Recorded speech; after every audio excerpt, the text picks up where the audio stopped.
नमस्कार.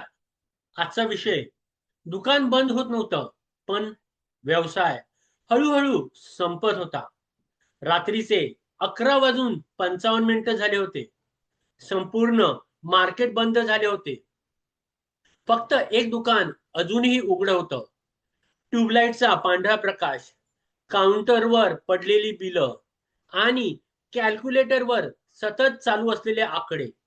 संदीप अजूनही बसला होता. दिवसभरात 27 ग्राहक आले होते. सेल झाला होता, पण तरीही त्याच्या चेहऱ्यावर समाधान नव्हतं. फोन पुन्हा वाजला. सर, उद्याचं पेमेंट होईल ना? त्याने डोळे मिटले, कारण त्याला माहित होतं बँक अकाउंटमध्ये पुरेसे पैसे नव्हते. आता गंमत बघा. दुकान चालू होतं, ग्राहक येत होते, स्टाफ काम करत होता, पण व्यवसाय आतून थकायला सुरुवात झाली होती. आणि ही गोष्ट अचानक घडत नव्हती. ती हळूहळू सुरू होते. सुरुवातीला लहान लहान उशीर, अनावश्यक खर्च, चुकीचे ग्राहक, सतत हो म्हणणं आणि प्रत्येक गोष्ट स्वतःच करण्याची सवय. बाहेरून व्यवसाय जिवंत दिसतो, पण आतून सिस्टम तुटायला सुरुवात होते. संदीपला वाटत होतं त्याचा प्रॉब्लेम पैसा आहे, पण खरी समस्या वेगळी होती. तो दिवसभर काम करत होता, पण एकही काम रणनीतीने करत नव्हता. हे अनेक व्यवसायामध्ये घडतं. फाउंडर सकाळपासून रात्रीपर्यंत धावत असतो.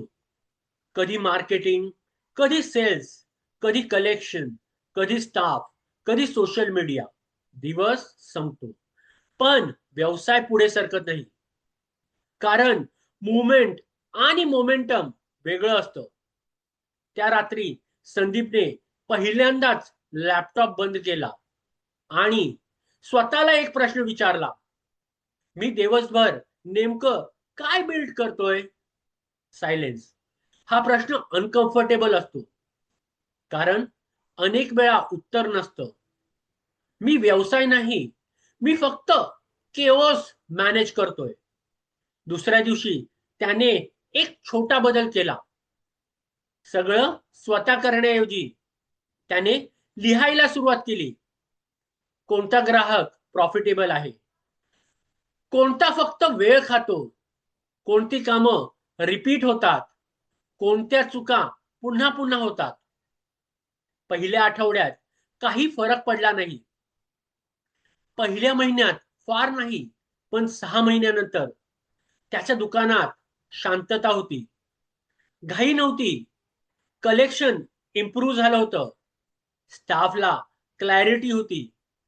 आणि सर्वात महत्वाचं, संदीप पहिल्यांदाच थकलेला दिसत नव्हता. कारण व्यवसाय स्केल होतो मेहनतीने नाही, क्लॅरिटीने. आणि हो, फरक खूप मोठा असतो.